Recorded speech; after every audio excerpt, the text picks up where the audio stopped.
Ikutlah aku, pikul salibmu, menderitalah dan matilah bersamaku. Karena apa? Tidak ada yang bisa kamu bawa dari dunia ini kepada langit bumi baru. Jadi kalian jangan takut mati. Ada yang takut mati? Kalau orang Kristen takut mati, dia belum mengerti siapa Kristus. Karena kematian adalah keuntungan.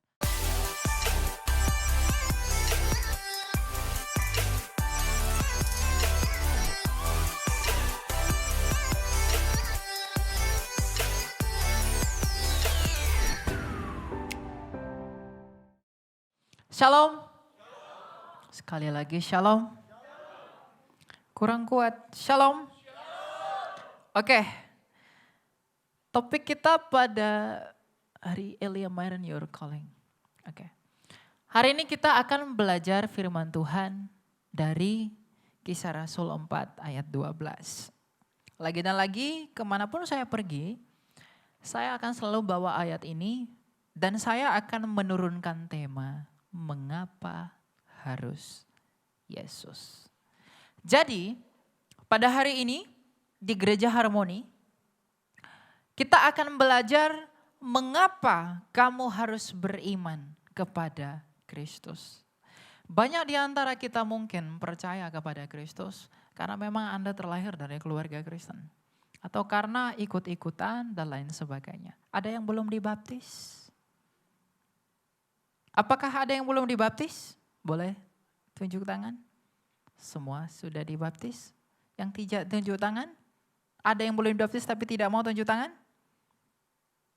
Belum ada. Oke, jadi saya berharap semua di sini sudah dibaptis dan akan dibaptis. Mungkin Anda setelah mendengarkan ini, Anda harus memutuskan kenapa saya harus dibaptis. Oke, Kisah Rasul 4 ayat 12. Berbunyi ini surat dari Rasul Lukas, penulis Kisah Rasul. Dan keselamatan tidak ada di dalam siapapun juga selain di dalam Dia. Dia di sini adalah Kristus. Sebab di bawah kolong langit ini tidak ada nama lain yang diberikan kepada manusia yang olehnya kita dapat diselamatkan. Sekali lagi, dan keselamatan tidak ada di dalam siapapun juga selain di dalam Kristus. Sebab di bawah kolong langit ini tidak ada nama lain yang diberikan kepada manusia yang olehnya kita dapat diselamatkan. Ini merujuk kepada nama apa? Kepada apa yang disaksikan oleh malaikat dalam Lukas 2 ayat 11. Hari ini telah lahir bagimu Kristus Tuhan di kota Daud. Apa yang membuat saya harus percaya kepada Kristus dan apa yang membuat saya harus mengerti mengapa keselamatan itu hanya ada di dalam Kristus. Apa yang harus membuat saya bisa mengerti mengapa di bawah kolong langit ini selain di dalam nama Kristus keselamatan itu tidak ada. Kamu harus mengerti sejak semula kamu dicipta sebagai apa. Allah itu tidak berubah. Allah itu sempurna. Kalau dia berubah, dia bukanlah Allah. Di dalam Kejadian 1 ayat 28, ayat 26, Tuhan itu menciptakan kita semua, nenek moyang kita melalui Adam, itu segambar dengan rupanya dia. Kita manusia itu dicipta menurut gambar Allah. Siapa itu gambar Allah? Kolose 1 ayat 15, gambar Allah sendiri adalah Kristus. Jadi seluruh dunia ini, seluruh manusia yang pernah dilahirkan di semesta ini dicipta menurut Kristus sendiri. Jadi kalau ada manusia tidak mau bergabung kepada tahtanya Kristus, dia tidak mengetahui dia siapa. Karena seluruh manusia itu diciptakan melalui Kristus. Tetapi apa tujuanmu dicipta? Kejadian 1 ayat 28 dikatakan, beranak cuculah dan penuhilah seluruh bumi. Jadi kita manusia yang diciptakan oleh Allah kita, yang diciptakan menurut gambar dan rupanya. Kita diciptakan di bumi ini tujuannya adalah untuk memenuhi seluruh bumi dan dikatakan engkau harus berkuasa atas bumi. Engkau berkuasa atas burung-burung di udara dan juga ikan-ikan yang ada di laut. Artinya Bapak Ibu, sejak semula kita diciptakan di dunia ini adalah untuk menjadi penguasa atas bumi ini. Tapi akhirnya kepenguasaan itu tercemar oleh karena ketidaktaatan nenek moyang kita.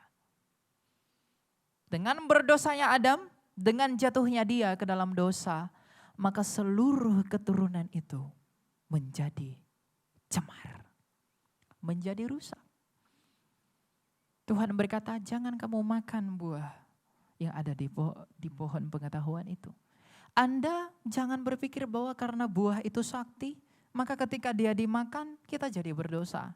Yang membuat kita menjadi berdosa adalah karena kita memilih untuk tidak taat kepada kuasa Allah. Maka kita berdosa. Makanya Rasul Paulus dalam suratnya kepada jemaat di Roma berkata, oleh karena ketidaktaatan satu orang, seluruh manusia menjadi berdosa. Tapi oleh karena kebenaran Kristus, kamu dibenarkan. Maka kita akan belajar kebenaran Kristus. Ketika nenek moyang kita Adam dan Hawa jatuh ke dalam dosa yang tadinya dia diciptakan di bumi ini untuk tujuan yang kekal. Dan mereka menjadi berdosa, maka mereka mewarisi upah dosa yang adalah kematian. Tuhan kita Allah yang Maha Kuasa, Tritunggal Maha Kudus, itu tidak pernah menciptakan kamu dan saya untuk mati. Dia tidak pernah menciptakan saya dan kamu untuk tersiksa di dalam maut. Dia menciptakan saya dan kamu di dunia ini itu dengan kesucian dan kekudusan yang kita warisi dari Allah. Karena kita dicipta dan dihembuskan oleh Roh-Nya yang kudus. Tetapi dosa, kuasa dosa itu membuat kamu terpisah dari Allah.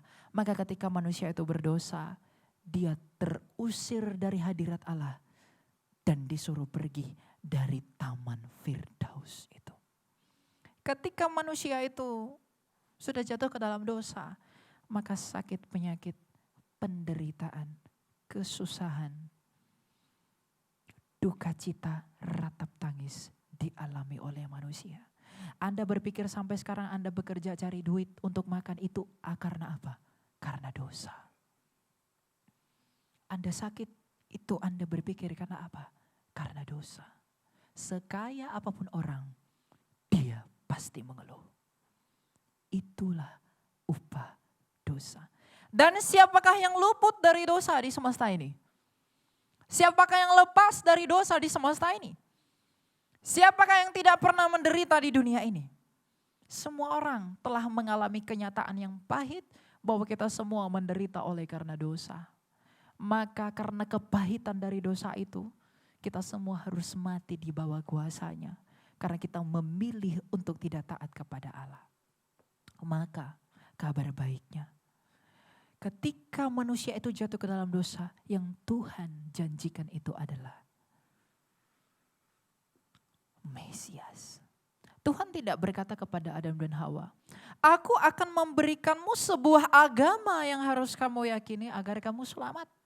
Ketika manusia itu jatuh ke dalam dosa, Tuhan tidak menjanjikan aku akan memberikanmu satu sistem untuk kamu anut. Tapi ketika manusia itu jatuh ke dalam dosa, yang Tuhan janjikan adalah keturunan perempuan ini akan meremukkan kepala iblis. Dan iblis akan meremukkan tumit anak itu. Dan semua para nabi sejak zaman Musa selalu bernubuat. Musa mengatakan bahwa akan seperti aku. Mika mengatakan dia akan lahir di kandang domba Ve'atah Migdal Eder. Yesaya mengatakan dia akan mati di antara dua penjahat. Dia mati bukan karena kesalahannya, tapi dia mati oleh karena pelanggaran kita. Daud mengatakan ia akan mengucapkan Eli Eli lama sabahtani ketika tangan dan kakinya terpaku. Seluruh para nabi selama 2000 tahun menanti-nanti pribadi itu. Maka pada tahun 4 sebelum Masehi lahirlah pribadi di sebuah kandang domba yang begitu hina di suatu kota kecil, kota nenek moyangnya di Bethlehem. Dan pribadi itu bernama Yesus Kristus. Mengapa Anda harus percaya kepada pribadi yang satu ini? Karena kelahirannya di tempat itu bukan kelahiran biasa, tapi kelahirannya di tempat itu yang akan Anda rayakan beberapa minggu ke depan adalah kelahiran yang mendatangkan sukacita bagi dunia ini. Makanya dikatakan dalam Yohanes 3 ayat 16, karena begitu besar kasih Allah akan dunia ini sehingga ia mengaruniakan anak yang tunggal supaya setiap orang percaya kepadanya tidak binasa melainkan beroleh hidup yang kekal. Apa yang membuat saya ketika percaya kepada anak manusia itu saya memperoleh kekekalan?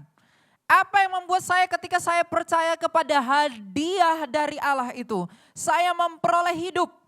Bukankah Kristusmu itu sama dengan dewa-dewa orang Athena? Bukankah Kristus itu sama dengan dewa-dewa orang Roma? Bukankah juga itu sama dengan dewa-dewa dan juga berhala-berhala di tempat lain yang mengatakan bahwa ada entitas yang ilahi yang telah datang ke dunia untuk menyelamatkan manusia seperti mitologi Yunani? Apa yang membuat saya harus percaya kepada dia? Apa yang saya harus pegang agar saya beriman kepada dia? Apakah ketika Kristusmu yang kamu sebut Yesus itu ketika datang ke dunia ini lalu semena-mena kamu katakan sebagai Mesias? Tidakkah kamu percaya bahwa ternyata para nabi telah menyatakan siapa dia? Makanya dalam Lukas 16 ayat 16 dikatakan, hukum Taurat dan kitab para nabi berakhir sampai tampilnya Yohanes Pembaptis. Dan sejak saat itu kerajaan Allah diberitakan dan setiap orang menggagahinya, berebut memasukinya. Makanya Kristus datang ke dunia ini adalah membawa kerajaan Bapaknya ke dunia ini. Yang tadinya dunia ini adalah milik si jahat karena tercemar oleh karena dosa. Maka ia membawa kerajaan Bapaknya sebagai terang yang bercahaya di dalam kegelapan.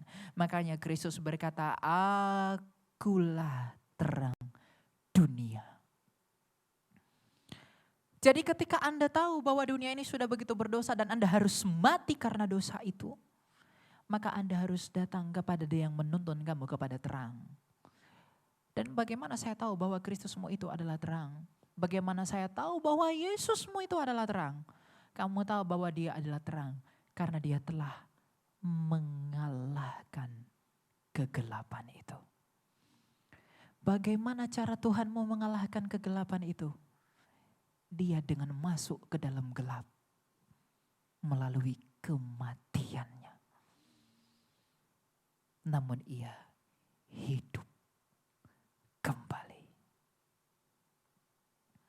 Kehidupan kembali dan juga kebangkitan Kristus inilah yang membuat kamu mengapa tidak ada alasan bagimu untuk menolak Dia.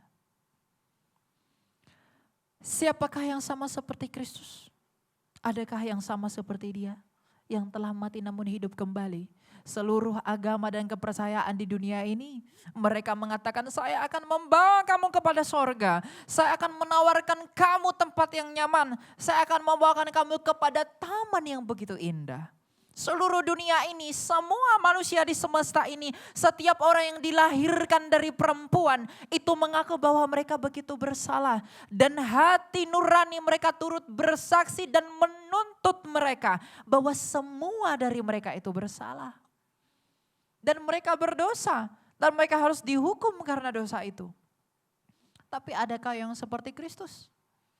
Kalau kita sudah tahu bahwa kita harus mati oleh karena dosa, kita sudah tahu bahwa kita semua menderita oleh karena dosa, maka apa lagi yang ingin kamu tahu?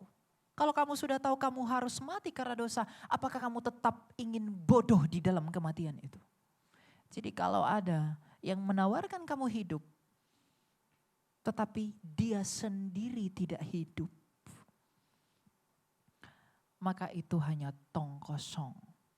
nyaring bunyinya. Makanya ayat Alkitab berkata, kalau dia tidak dibangkitkan, maka sia-sialah kepercayaanmu. Inilah alasan mengapa Anda percaya kepada Kristus. Dan inilah alasan mengapa kamu harus dibaptiskan di dalam Kristus. Kenapa? Karena tidak ada yang telah hidup kembali selain daripada Kristus. Kehidupan kembali Kristus sebagai yang sulung dari segala manusia, itu membuktikan bahwa dia telah mengalahkan dan menginjak maut itu dan menang di dalam kebangkitannya. Maka tergenapilah janji Allah kepada Adam. Iblis itu berusaha menginjak tumit Kristus dengan menyalibkannya. Tetapi Kristus sendiri menginjak maut itu dengan kebangkitannya. Maka iblis itu dipermalukan dengan hebat. Iblis itu berpikir, aku dapat menahan Kristus mau lebih lama. Tetapi Kristus sendiri turun kepada kerajaan itu, merusak kerajaan itu, dan menang membawa kunci kerajaan itu. Kalau dia sendiri telah menang atas kunci kerajaan itu, dan dia sendiri telah berkuasa atas kerajaan itu, maka maut yang telah berkuasa atas dunia ini, yang seharusnya kamu ditawan olehnya, maka tidak ada alasan bagimu untuk ragu bahwa engkau tidak bisa diluputkan dari kuasa kematian itu. Kalau dia saja mampu membebaskan dirinya dari kerajaan maut itu, maka apa alasan bagimu untuk ragu bahwa engkau tidak dapat mengalami hal yang sama ketika engkau beriman kepada dia? Adalah kebodohan dunia kalau kamu berkata, aku bisa mencapai sorga, aku bisa mencapai hidup, sedangkan kamu sendiri beriman kepada yang mati dan tidak hidup. Inilah teologi kekristenan. Inilah eksklusivitas Kristus itu.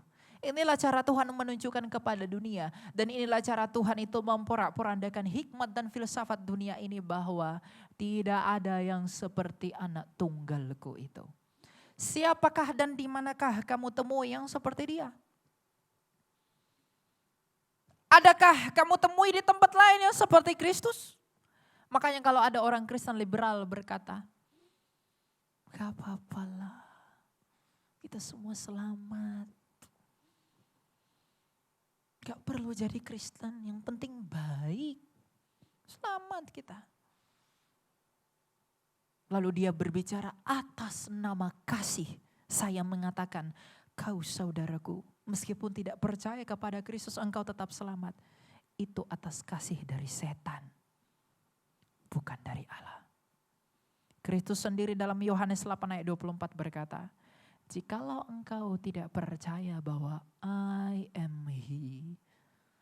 Kalau kamu tidak percaya bahwa akulah dia, kamu akan mati dalam dosamu. Jadi kalau kamu mau dibebaskan dari kuasa dosa, maka percayalah kepada dia yang telah mati oleh karena dosa sekalipun ia tidak berdosa. Kalau kamu mau dihidupkan dari kuasa kematian, maka percayalah kepada dia yang telah luput dari kuasa kematian itu. Jikalau kamu percaya dan jikalau kamu hendak di dalam hatimu ingin bersatu dengan sorga, maka datanglah kepada dia yang telah turun dari sorga. Karena tak satu pun yang tahu jalan ke sorga selain daripada dia yang telah turun dari sorga.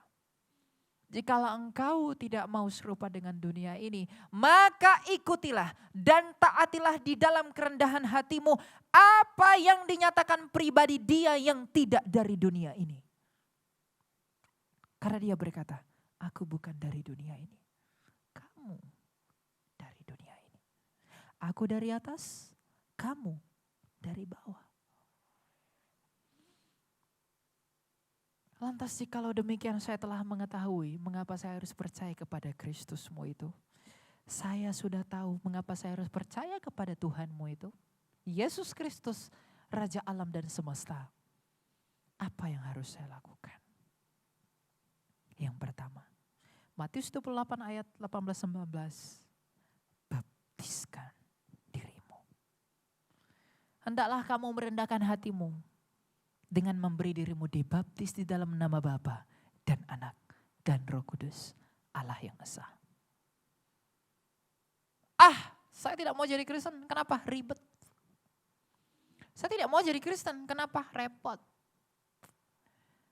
Menjadi Kristen atau tidak, to follow Jesus atau tidaknya, itu bukan tentang kamu pinter atau bodoh. Atau tentang kamu kaya atau miskin. Atau tentang kamu kuat atau lemah. Satu hal yang paling kamu perlukan, satu-satunya yang kamu perlukan untuk bisa percaya kepada Kristus, yang baru saja kita pelajari itu adalah kerendahan hati. Kalau kamu masih merasa, aku perbuatan baikku, kalau ku tabung-tabung masih bisa membawa aku ke surga. Aku bisa dengan caraku sendiri, aku bisa sampai kepada hadirat Allah. Kalau kamu masih berusaha mencari Allah di dalam kekotoranmu, Adam saja dilempar dari surga hanya karena satu dosa. Bagaimana kamu mungkin yang berlumuran dosa berharap bersatu dengan Dia?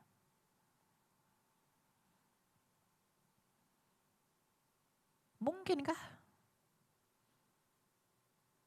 Keinginan hatimu yang kotor, pikiranmu yang jahat, apakah itu bisa kamu imbangi dengan kesalehanmu? Yesaya saja yang sudah kelas nabi besar berkata, perbuatan baikku seperti kain pembalut wanita di hadapanmu. Yesaya berkata begitu. Artinya perbuatan baikmu tidak berarti apapun di hadapan Tuhan. Tapi kalau kamu bersatu di dalam Kristus, maka perbuatan baikmu sekecil apapun itu akan diperhitungkan dan kamu tidak kehilangan upahmu. Tapi kalau kamu di luar Kristus, sebanyak apapun perbuatan baikmu itu tetap akan kamu bawa ke dalam neraka. Bukan aku yang menghakimi engkau dan bukan aku yang menghakimi siapapun, tapi firman Allah lah yang menghakimi kita. Karena memang demikian yang disampaikan oleh Kristus yang kita imani itu, maka oleh karena kasih dan di dalam kerendahan hati kita, marilah kita semua terpanggil bersama-sama dan bersatu di dalam penginjilan. Injililah semua orang. Bawalah semua orang untuk bersatu di dalam hidup itu. Kalau kamu benar-benar mengasihi saudaramu, kalau engkau benar-benar mengasihi siapapun, maka jangan izinkan jiwanya itu untuk binasa. Jangan izinkan rohnya itu untuk mati dalam kekekalan. Tapi izinkanlah ia untuk mendengarkan kuasa dari pemilik hidup. Karena apa yang kamu harapkan dari kematian? Apa yang kamu harapkan dari kebinasaan? Dan iman kekristenan itu bukan iman yang menawarkan kesenangan. Satu-satunya pengajaran di dunia ini yang menentang human desires itu hanya kekristenan. Tuhan Yesus berkata, ikutlah aku biar kau semakin kaya. Bukan. Ikutlah aku biar kamu semakin kuat. Bukan. Ikutlah aku supaya engkau semakin glowing. Bukan. Ikutlah aku supaya kamu semakin tampan. Bukan. Ikutlah aku, pikul salibmu, menderitalah dan matilah bersamaku. Karena apa? Tidak ada yang bisa kamu bawa dari dunia ini kepada langit bumi baru. Jadi kalian jangan takut mati. Ada yang takut mati? Kalau orang Kristen takut mati, dia belum mengerti siapa Kristus. Karena kematian adalah keuntungan. Aduh jangan dululah. Aku masih mau ke Jepang. Aku masih mau ke sini. Kalau Tuhan tak izinkan kamu mati, kamu tak akan mati. Tapi kalau sudah waktunya, mau kamu ke Yerusalem pun, kamu mati di sana. Kamu lari kemanapun, kamu tetap mati. Tapi kalau boleh Tuhan, jangan dululah. Gak boleh begitu. Karena apa? 1 Korintus 15 bahwa kematian kita ini adalah sukacita bagi kita. Kenapa? Kamu meninggalkan tubuhmu yang fana dan kamu menanti di Firdaus untuk tubuh yang baru. Kamu tidak dapat membawa tubuhmu yang ada sakit penyakit ini Kamu tidak dapat membawa tubuhmu yang dapat membusuk ini ke dalam kerajaan kekal. Kamu tidak bisa membawa itu. Maka jangan seorang pun orang Kristen takut mati, tapi jangan matikan dirimu sendiri. Kata si Elia, kematian itu keuntungan. Sepertinya bunuh diri tidak buruk. Jangan begitu. Aku gak usah makan lah. Biar aku mati. Yudas yang bunuh diri, apa yang dia peroleh? Tidak ada. Maka hidupmu harus Kristus dulu. Baru matimu adalah keuntungan. Kalau hidupmu bukan Kristus, jangan berharap matimu keuntungan. Bagi pasangan muda yang mau menikah atau akan menikah atau sedang pacaran. Ingatlah satu hal. Bahwa Kristus adalah batu karang yang teguh yang menjadi dasar hubunganmu. Jangan engkau bangun persahabatan dengan dunia dengan mempersatukan dirimu pada yang percaya kepada ilah-ilah lain. Tapi persatukanlah dirimu dengan batu karang yang teguh. Karena hubungan yang dibangun di atas dasar batu karang yang teguh akan tumbuh dengan teguh demi apa? Kesaksianmu bagi pemberitaan Kristus. Kita semua dipanggil di zaman kasih karunia ini adalah untuk menjadi surat-surat terbuka. Untuk menjadi perpanjangan tangan Tuhan yang oleh Roh Kudus memampukan kita dan bersaksi mengenai siapa Kristus. Agar semua orang diselamatkan karena kehendak Allah adalah semua orang diselamatkan. Sadarilah dan akuilah bahwa saya sendiri dan kamu semua adalah orang berdosa. Bahkan mungkin saya adalah orang paling berdosa. Tapi justru di dalam keberdosaan kita inilah Tuhan menunjukkan betapa sabarnya Ia terhadap kita. Dan kalau Ia sendiri dan kamu sendiri telah tahu bahwa betapa sabarnya Ia menanti-nanti kita sebagaimana Ia begitu sabar menanti-nanti bangsa Israel. Maka kamu harus memutuskan untuk bertobat dan kembali kepada jalan Kristus. Jikalau kamu tidak berbuah, maka kamu pun akan dibuang. Apakah saya cukup harus beriman saja? Ya sudah, saya percaya Yesus. Saya ke gereja, saya kasih persepuluhan, udah. Tidak. Kamu harus berbuah. Karena jikalau kamu tidak berbuah, maka kamu bukan ranting yang tercangkok kepada Kristus. Kristus berkata, akulah pokok anggur yang benar dan kamulah ranting-rantingnya dan Bapakulah pengusahanya. Jikalau kamu sebagai ranting tidak berbuah, maka kamu akan ditebang dan dibuang ke dalam api. Maka kita semua harus berbuah. Buah kita apa? Hidup yang benar. Pemberitaan Injil. Injil itu harus diberitakan ke seluruh dunia. Dan Anda harus mengambil bagian dalam hal itu. Jangan kamu egois, menikmati keselamatan itu sendiri-sendiri. Kalau ada orang di sekitar kamu yang belum mendengarkan kebenaran dan kamu tidak mau memberitahu kebenaran itu, maka Tuhan akan menuntut jiwanya kepada kamu. Ini bukan karangan saya. Tugas kamu adalah menginjili. Para rasul dipanggil itu untuk menginjili. Kamu juga dipanggil begitu. Bahkan Tuhan Yesus berkata, kamu akan bisa melakukan yang lebih besar. Kita dipanggil untuk itu.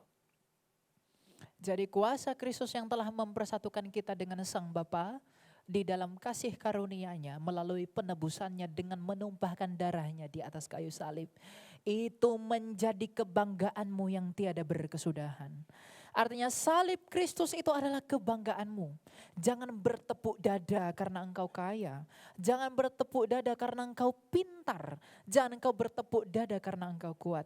Tapi hendaklah engkau bersuka cita dan bermegah oleh karena engkau mengenali Dia di dalam belas kasih-Nya, di dalam Bapa, keadilannya di dalam Kristus, dan kebenarannya di dalam Roh Kudus. Agar apa? Agar senantiasa kemanapun engkau pergi, ketika engkau melihat rupa-rupa dunia ini, engkau selalu mengingat bahwa ada satu nyawa yang kudus dan yang tidak berdosa yang telah diberikan bagiku untuk menyelamatkanku. Maka hendaklah kita semua menjadi saksi Kristus dari sekarang hingga Maranatha. Dengan apa? Buah hidup kita, perkataan kita, tindakan kita, kebenaran yang ada pada kita. Sebab tiada ada hidup dari yang mati. Tidak ada surga dari yang tidak pernah dari surga. Hanya ada hidup dari yang hidup. Berbahagialah mereka yang mendengarkan firman Tuhan dan yang melakukannya.